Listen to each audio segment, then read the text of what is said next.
The rain came down in heavy sheets that evening, blurring the glow of streetlights and turning the empty roads into silver mirrors. Mark gripped the steering wheel tightly, exhaustion weighing on his shoulders after another 12-hour shift. In the back seat, his 6-year-old daughter, Lily, was half asleep, clutching her worn-out teddy bear. All Mark could think about was getting home, making her a quick dinner, and praying she wouldn't notice there wasn't much left in the fridge. Then, as he slowed at a red light near the closed cafe on the corner, he saw her. A young woman sat hunched against the wall, her hoodie soaked through, hair plastered to her face. Beside her lay a battered suitcase with a broken zipper, its contents threatening to spill into the puddles at her feet. She was shivering so hard, Mark could see it from his car. For a moment, Mark's foot hovered over the gas pedal. He didn't have the space, the money, or the energy to get involved. The world felt hard enough already. But then, from the back seat, Lily's soft voice broke the silence. "Daddy?" she whispered, pointing with her tiny finger. She looked sad. "Can we help her?" Mark's chest tightened. He glanced again at the young woman, and in that moment he saw more than just a stranger. He saw someone who looked as lost as he often felt. He thought about all the nights he had worried about rent, about keeping Lily safe and warm, about how close he had come to giving up. Before he could overthink it, Mark pulled the car to the curb. He grabbed his jacket, stepped out into the cold rain, and walked toward the girl. "Hey," he said gently, "are you okay?" Mark's apartment was small, barely big enough for him and Lily, but that night it felt warmer than usual. The young woman, she introduced herself as Emily, sat at their worn-out kitchen table, her hands wrapped around a steaming mug of soup. She kept glancing down as though embarrassed to meet Mark's eyes, quietly thanking him for letting her in. Lily sat across from her, swinging her legs and smiling brightly, completely unbothered by the fact that they had just invited a stranger into their home. Emily finally spoke. I was in college," she said softly. "My scholarship got cut, and I couldn't afford rent anymore. I tried finding a job, but Her voice cracked, and she quickly wiped her face. Mark listened quietly, fighting the lump in his throat. He knew what it was like to have life punch you when you were already down. After his wife passed, there were months when he had to choose between rent and groceries. He looked at the fridge half empty. He thought about the stack of bills waiting on the counter. He couldn't really afford another mouth to feed. Then Lily got up, grabbed her favorite blanket from the couch, and draped it over Emily's shoulders. "Now you have a home too," she said with the simple, innocent certainty only a child could have. Emily's face crumpled, tears falling freely this time. Mark exhaled slowly. "You can stay here for a few days," he said. "At least until you figure out what's next." Emily nodded, overwhelmed, whispering, "Thank you." That night, as Mark tucked Lily into bed, he couldn't help but wonder if he had made the right choice.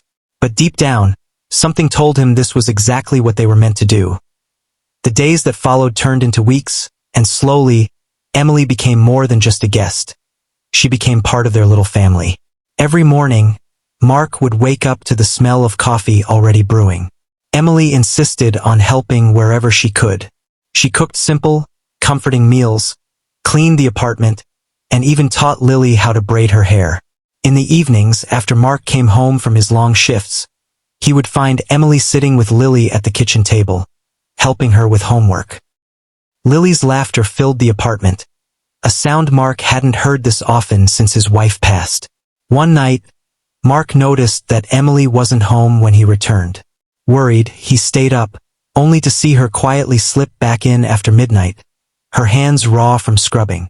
She admitted she had taken a night job cleaning offices downtown, determined to save enough money to get back into school. Mark was taken aback. Despite everything, Emily refused to be a burden. She worked through exhaustion and still found time to be present for Lily.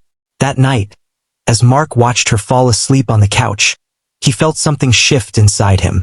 He saw not just a struggling student, but someone with incredible strength and dignity.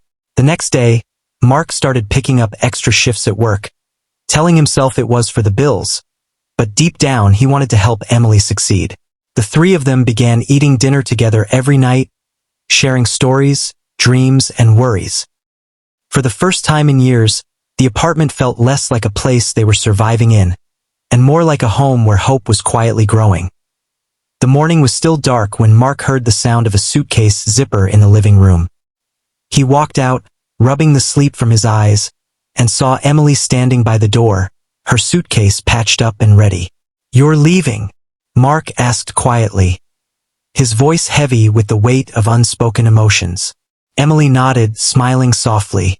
"I saved enough for a few more classes, and I found a friend who's letting me stay closer to campus. You've already done too much for me." Mark's chest ached. He wanted to tell her to stay, that they'd find a way to make it work. But he also knew this was what she had been working toward all along. Lily stumbled out of her room, hair messy from sleep, and when she saw Emily, her eyes filled with tears. "You're going?" she asked, running over to hug her tightly. Emily knelt down and held her close. "I have to, sweetheart, but this isn't goodbye forever. I promise. Will we ever see you again?" Lily whispered, her voice small. Emily smiled through her own tears. "Yes, and when we do, it'll be somewhere beautiful." Mark helped her carry the suitcase outside. The sky was just starting to lighten, painting the horizon in shades of pink and gold. Emily turned back one last time, her eyes meeting Mark's. "You gave me more than shelter," she said softly. "You gave me family." Mark could only nod, his throat too tight to speak. He watched as she walked away, a strange mixture of sadness and pride filling him. Back inside, Lily curled up next to him on the couch. "I miss her already," she said. "So do I," Mark whispered, staring out the window, hoping Emily would truly find her way. Months passed, and life slowly returned to its routine. Mark worked, paid bills, and did his best to keep things steady for Lily. But every now and then, he caught Lily staring at the empty chair where Emily used to sit, a quiet sadness in her eyes. Then one afternoon, an envelope arrived in the mail. Inside were 2 plane tickets, a handwritten note, and a single line that read, "Come visit me. It's time I keep my promise. Emily." Mark hesitated. He had never even been on a plane, but Lily's excitement was contagious. Soon, they were flying over sparkling blue water, and when they landed, a driver took them to a private dock. Waiting for them was Emily, beaming. She led them onto a boat, and as they approached a lush, green island surrounded by crystal-clear waves, Mark's jaw dropped. "This is yours?" he asked in disbelief. Emily nodded. "I grew up here. My family owns the island. But I left because I wanted to know what the world was really like. To understand struggle, to appreciate kindness." Mark was speechless. Emily continued, her voice warm with gratitude. "You didn't just give me a place to stay. You reminded me that there's goodness in this world. Because of you, I started a scholarship fund for single parents. The first one is named after Lily." Tears stung Mark's eyes as he looked at his daughter, who was already running toward the beach, laughing. For the first time in years, Mark felt truly light. He realized that one small act of kindness had brought them here, had changed their lives forever. As the sun set over the island, Emily smiled. "Told you we'd meet again somewhere beautiful."